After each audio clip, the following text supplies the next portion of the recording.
The rain was coming down in sheets when Marcus Chen finished his shift at Romano's, a family-style Italian restaurant, where he'd worked as a waiter for the past 3 years.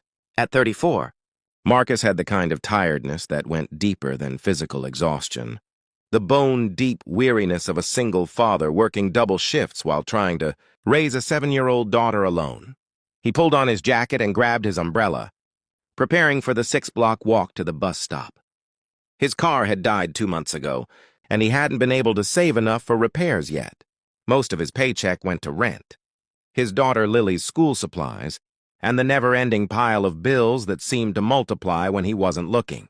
As Marcus stepped out into the downpour, he noticed someone sitting on the curb just outside the restaurant, a young woman in an elegant cream-colored dress and a dark blazer, completely drenched.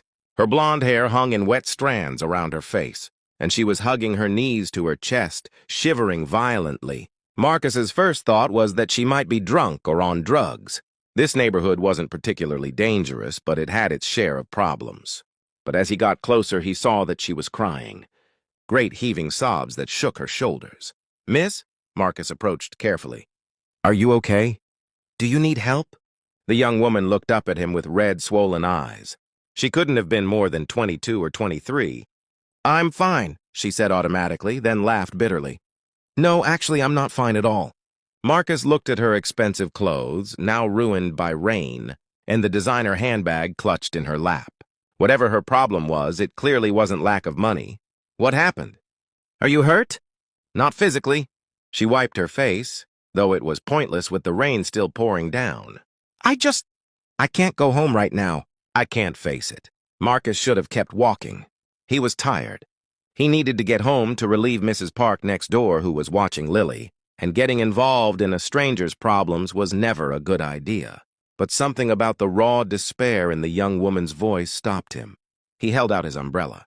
"Here, at least get under this before you catch pneumonia."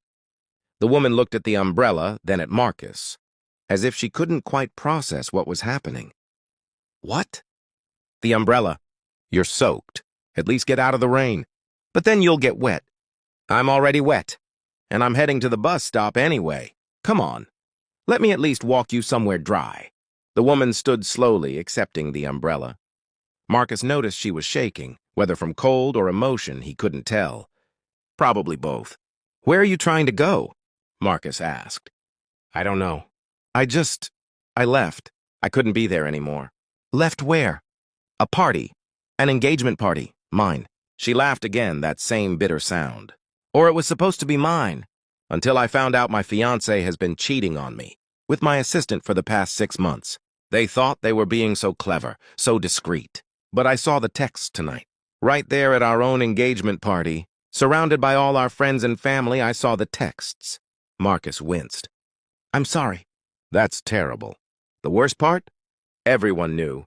My friends, my colleagues, probably my parents. Everyone knew except me. I was the only idiot who believed him when he said he was working late or traveling for business. I stood up there tonight, making toasts about love and trust and forever, while everyone smiled and pretended and knew. The whole time that he was sleeping with someone else. They had reached the bus stop's small shelter. It wasn't much, but it was better than standing in the open rain. Marcus gestured for her to sit on the bench, and she collapsed onto it like her strings had been cut. "What's your name?" Marcus asked gently. "Natalie. Natalie Winters." The name tickled something in Marcus's memory, but he couldn't place it. "I'm Marcus. Marcus Chen." "Thank you, Marcus, for the umbrella and for not just walking past me. I know I must look crazy sitting in the rain like that. You look like someone who just had the worst night of her life." Marcus sat down beside her, leaving a respectful distance between them. "For what it's worth, I've been there. Different circumstances, but I know what it feels like when your whole life falls apart." "What happened to you?" Marcus wasn't usually one to share his story, but something about this night. This stranger made it easier. "My wife left 3 years ago. We have a daughter, Lily. My wife, she wasn't ready to be a mother. She tried, I think, but one day I came home and she was just gone. Left a note saying she couldn't do it anymore. I haven't heard from her since." "That's awful. I'm so sorry." "It was hard. Still is hard, but Lily's amazing, and we're making it work. Some days are harder than others, but we're okay. Marcus smiled. Actually, she's the reason I'm working at Romano's. The hours are flexible enough that I can be there when she gets home from school. It doesn't pay great, but it works. They sat in comfortable silence for a few moments, watching the rain. Finally, Natalie said, "Everyone's going to think I'm crazy, walking out of my own engagement party. They'll say I overreacted, that I should have confronted him privately, that making a scene was immature. Did you make a scene?" "No, I just left, walked out the door and kept walking. I don't even know how far I walked before I ended up here. My phone's been ringing nonstop." She pulled her phone from her purse and turned it off. "I don't want to talk to any of them right now." "You don't have to. You're allowed to take time to process, to be angry and hurt. You don't owe anyone an explanation or immediate forgiveness." Natalie looked at him with something like wonder. "You're very kind. Most people wouldn't have stopped. Most people are so focused on their own problems they don't see anyone else's. I get it. I'm usually the same way. But tonight," he shrugged. "Tonight I stopped. Marcus's bus arrived then, and he stood. This is me. Are you going to be okay? Do you have somewhere to go?" Natalie nodded. "I'll call a friend. Someone I know I can trust. Thank you, Marcus, really. You saved me tonight. I just gave you an umbrella." "You gave me more than that." Natalie stood and handed him back the umbrella. "You gave me kindness when I really needed it. I won't forget that." As Marcus boarded the bus, he looked back to see Natalie on her phone, presumably calling that friend. He hoped she'd be all right. He thought about her on the ride home, during the walk from the bus stop to his apartment, and as he relieved Mrs. Park and got Lily ready for bed. There was something about the encounter that had touched him. The reminder that everyone, no matter how wealthy or put together they seemed, could be broken by betrayal and loss. "Daddy?" Lily asked as he tucked her in. "You're all wet. Did you forget your umbrella?" "No, I gave it to someone who needed it more." "That was nice of you. Was it someone from work?" "No, just someone who was having a bad day. Sometimes we have to help people, even if we don't know them." "Like superheroes?" Marcus smiled and kissed her forehead. "Exactly like superheroes. Now get some sleep. School tomorrow." 3 days later, Marcus and Lily were having their Friday night tradition, pizza and a movie. Lily was allowed to stay up late on Fridays, and they'd make popcorn and watch whatever she wanted. Tonight she'd chosen a princess movie. But during the commercials, she'd started channel surfing. "Daddy, can we watch the news?" Lily asked. "Mrs. Park says it's important to know what's happening in the world." Marcus agreed, and Lily flipped to a local news station. The anchor was in the middle of a story about a local charity initiative, and joining us tonight is philanthropist Natalie Winters, who has just announced a major new initiative to help single parents in need. "Ms. Winters, thank you for being here." Marcus's head snapped up. There, on the television, was the young woman from the rainy night. She looked completely different. Her hair was styled, her makeup perfect. She wore a professional blazer and spoke with confidence, but it was definitely her. "Daddy!" Lily shrieked. "That's the lady! That's the lady you helped." "What?" "The lady from the rain. You said you gave your umbrella to a lady in the rain." "That's her! I recognize her!" Marcus watched, stunned, as Natalie spoke about her new foundation, which would provide financial assistance and resources to single parents struggling to make ends meet. "I was inspired by someone I met recently," Natalie was saying. "Someone who showed me extraordinary kindness during one of the darkest moments of my life. He didn't know who I was, didn't expect anything in return. He just helped because that's who he is. And I realized that I wanted to be more like that. I've been so focused on my own life, my own problems, my own circle, that I'd stopped seeing the struggles of people around me." The anchor asked. "This is quite a substantial commitment, $10 million to start. What made you decide to focus specifically on single parents?" "Because I met a single father who works as a waiter, taking care of his daughter alone, and he still stopped to help a complete stranger. He gave me his umbrella in the rain and his time when I needed someone to listen. If someone struggling that hard can still find the compassion to help others, then what excuse do I have? I have resources. I have the ability to make a real difference. So that's what I'm going to do." The anchor smiled. "That's a beautiful story. Do you know who this man was?" "I do. And I'm hoping he's watching tonight because I'd like to thank him properly." Marcus Chen, if you're out there, please contact the foundation. I'd very much like to speak with you. Marcus sat frozen on the couch. Lily was bouncing with excitement. Daddy, she's talking about you. You're famous! I'm not famous, sweetheart. I helped someone. You have to call her. She wants to talk to you. Marcus thought about ignoring it, about continuing his quiet life, without getting involved with someone who was clearly very wealthy and very public. But Lily was so excited. And there was a part of him, a small part, that was curious about what Natalie wanted to say. The next morning, he called the number shown on the foundation's website. Within an hour, his phone rang. Marcus, it's Natalie. Thank you so much for calling. I saw you on the news. That's quite an initiative you're starting. You inspired it.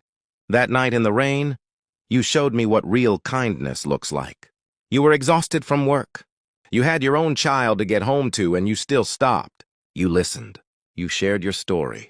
You reminded me that there are people struggling every day, working so hard and still barely getting by. And you showed me that even in that struggle, there's room for compassion. I just gave you an umbrella. You gave me much more than that. Marcus, I'd like you to be part of the foundation. I need someone who understands what single parents actually face, what they actually need. Not someone who's studied it academically or imagined it theoretically, someone who lives it.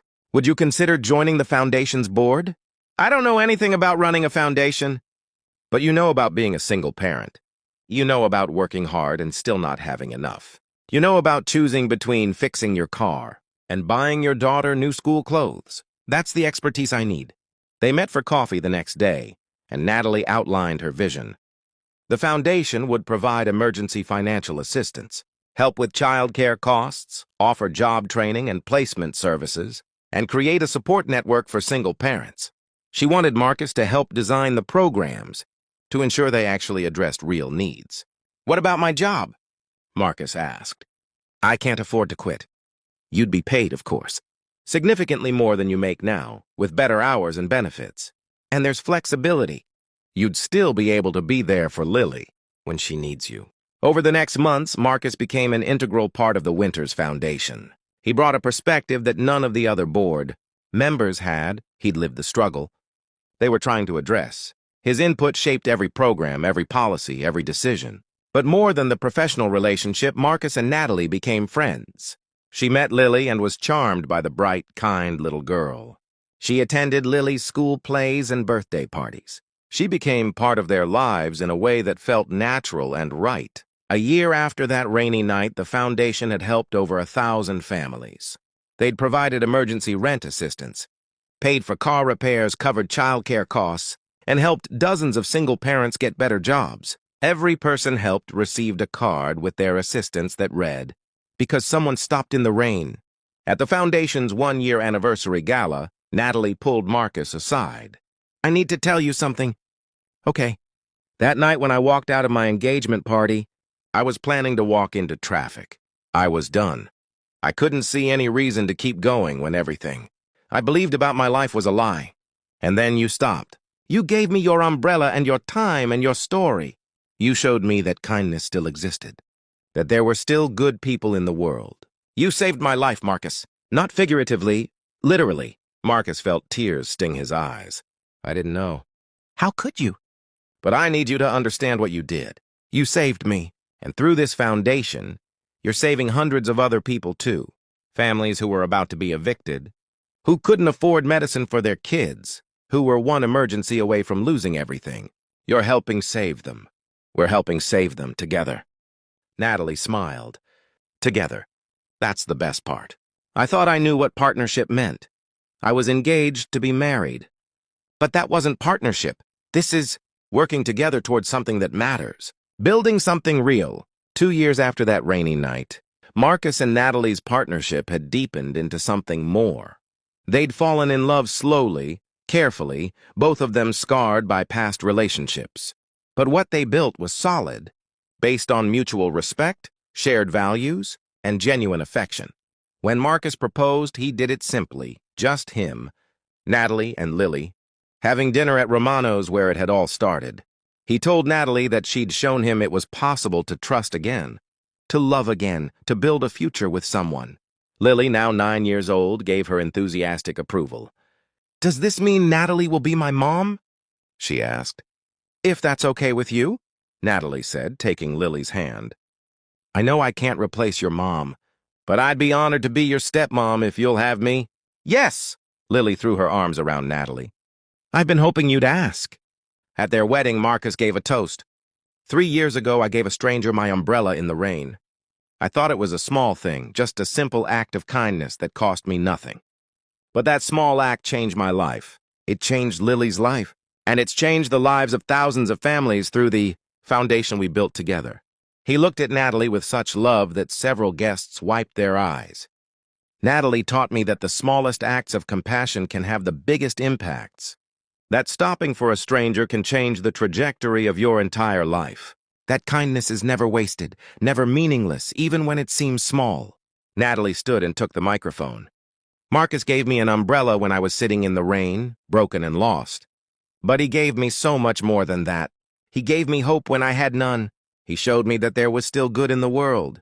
He reminded me that wealth means nothing if you don't use it to help others. And he taught me that family isn't just about biology or marriage certificates. It's about showing up, caring, being there when someone needs you." She looked at Lily, now her stepdaughter, sitting at the head table. "I gained a husband today, but I also gained a daughter. And together, we've built a family and a foundation based on the simple principle Marcus demonstrated that rainy night. We stop for each other. We help. We care. We see each other's struggles and we respond with compassion." Years later, the Winters Chen Foundation, Natalie had insisted on adding, Marcus's name, had expanded nationwide. They'd helped tens of thousands of single parents, funded countless initiatives, and changed the conversation about poverty and single parenthood. But Marcus never forgot that rainy night, that moment when he'd made the choice to stop instead of walking past. He'd tell young people who volunteered at the foundation, "You never know when a small act of kindness will change a life. You never know when stopping for a stranger will set in motion a chain of events that transforms everything. All you can do is choose, in that moment, to see someone's pain and respond with compassion.